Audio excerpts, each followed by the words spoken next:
One of the things that I've noticed that sometimes confuses people in Scripture are the multiple names. I mean, particularly in the New Testament. For instance, there's Saul who's called Paul, Peter who's called Simon or even Cephas. And then there's the lesser knowns, Matthew called Levi, Joseph who became Barnabas, Thomas called Didymus, and even Silas who might have been called Silvanus. It's a pretty common thing. Thus, while the two names found in Revelation 9 verse 11 might disturb us by their content, should not by their quantity. Verse 11 reads, "They had as king over them the angel of the abyss, whose name in Hebrew is Abaddon and in Greek is Apollyon, that is, destroyer." Here are the two names for one being. Now, just to clarify, the they in this case are the horrific locus of the preceding verses. They had a king who is the angel of the abyss. It's a pretty ominous title, isn't it?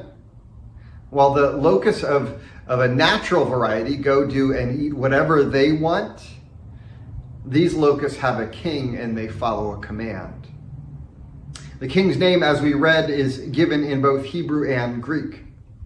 Generally speaking, in the Old Testament, the word Abaddon isn't used so much for a person as a place. Job 26:6 states, "Sheol is naked before God and Abaddon has no covering." Psalm 88:11 questions, is your steadfast love declared in the grave, or your faithfulness in Abaddon?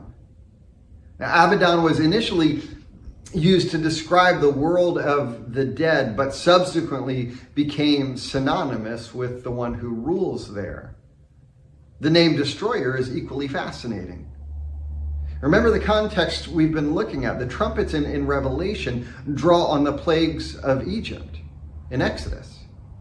Now, even the locusts, while intensified after the manner in the prophet Joel, are still evocative of the 8th plague.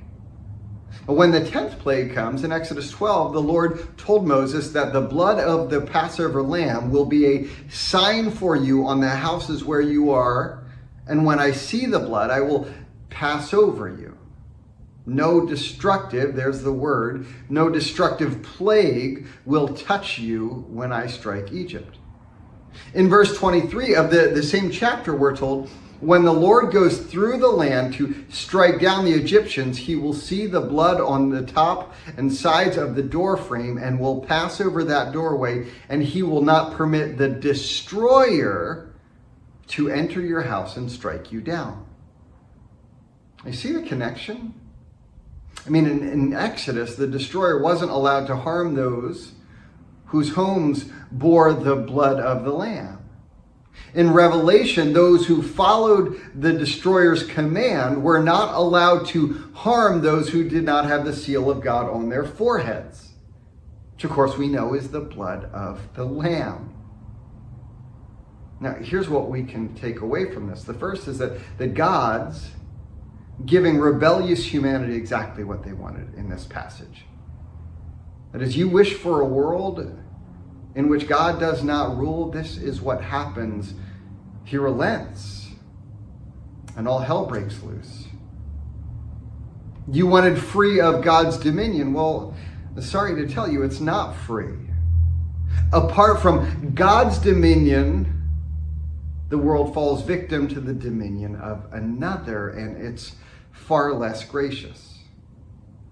The second thing that is evident, we've mentioned before, the king over the locusts, he has a command, but it's a command that's limited.